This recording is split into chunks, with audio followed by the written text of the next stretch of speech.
பார்க்க போகிறோம் அப்படின்னா மக்காச்சோளத்தில் வந்து பருப்பு வடை மாதிரி மக்காச்சோளத்தை வச்சு நம்ம வடை தான் செய்ய போகிறோம். அது எப்படி பண்ணுறதுன்றதை வாங்க பார்க்கலாம். ஃபஸ்ட்டு ஹாய் ஃப்ரெண்ட்ஸ், நேற்று போட்ட வீடியோக்கு ஒருத்தவங்க கமெண்ட் பண்ணியிருந்தாங்க, கௌசல்யா குமார்னு. அவங்களுக்காக தான் இந்த வீடியோ. அவங்க வந்து கார்ன் வச்சு ஏதாவது ரெசிபி செய்யுங்க அப்படிங்கிற மாதிரி கமெண்ட் பண்ணியிருந்தாங்க. நம்ம வந்து கார்னில் வந்து பருப்பு வடை மாதிரி ட்ரை பண்ணியிருந்தேன். அது எப்படி பண்ணலான்னு வாங்க பார்க்கலாம்.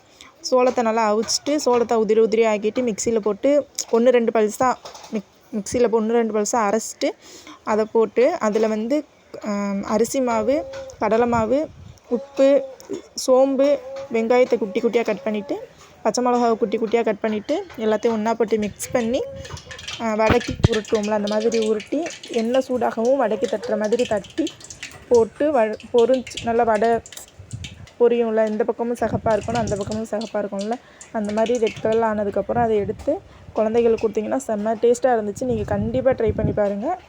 நெக்ஸ்ட் என்ன போடலாம் நீங்கள் கீழே கமெண்ட் பண்ணுங்கள்.